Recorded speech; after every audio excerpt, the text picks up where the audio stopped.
A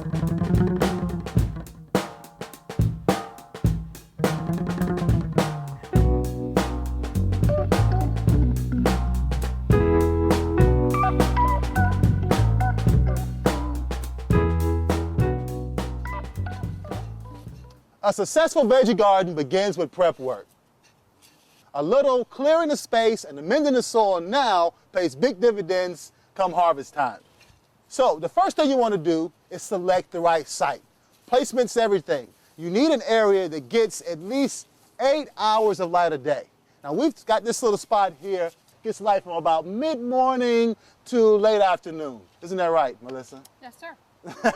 So we're going to have plenty of light for our fruits and vegetables in here. And then secondly, you want to clear the space of any debris. Things like weeds, leaves, rocks, any of that stuff. Now, we're working in a raised bed, so it's not quite as hard if we were doing it, out in the area where we had to actually clear some brush and things. But there's still a lot of stuff in here that has to go. The good thing about it is all of it can go directly to our compost pile. So we're hoeing some of these weeds out, because they're a little on the smaller side. It's very easy to do that. And you don't have to do everything at once. You can come out, and if you got a lot of brush, you can actually come out one day and spray them, and then come back the next day and clear them out once they've started to die down. Now remember, if you're going to put this in your vegetable garden, you need to spray with something that's OMRI listed, something that's approved for organic gardening. You don't want anything going into the veggie garden that's going to cause problems later on for you. So now that we've got all the weeds out, we're going to make great compost. It's time to work on the soil. I'm going to put this hole down. Melissa, can you hand me the rake? I'm going to let her take the shovel. I'm chivalrous that way. So, you're quite welcome.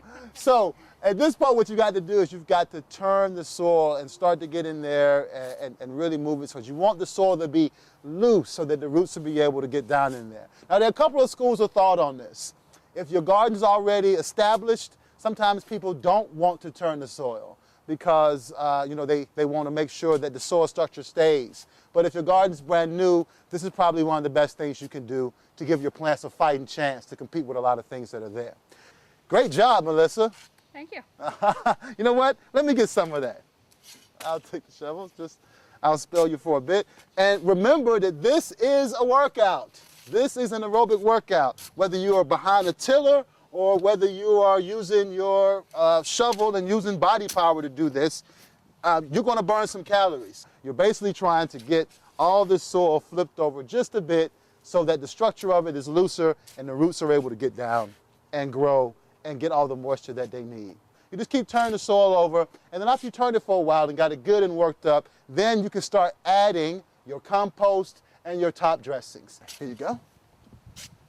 And Melissa, why don't you start turning some of the compost in?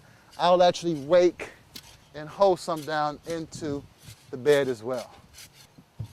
Now, you want to use an organic compost, any sort of organic amendment, and the best possible thing to use is your own compost. But if you don't have your own compost, just something that's organic is fine. Also look for things that are OMRI listed. I love to use an organic OMRI listed top dressing. It just goes right on top of the soil, and I turn it in just like Melissa's turning this compost in. You get it turned into the garden, and it provides nutrients for the plants all season. Soil's looking richer already, isn't it, Melissa? It sure is. Okay, your side looks pretty good. You want to hand me the shovel? I'll finish up over here, and you can start grading. And grading is an important part once you got everything turned in and get it prepared for seed or transplants. Melissa, your side's looking pretty good. Yes, it is. Why don't you let me take the rake now over here, and you can start placing the plants. Okay. Picking the right place and preparing it now is going to make your garden healthier and more productive. And in turn, that's going to make you happier and healthier. Get out and grow.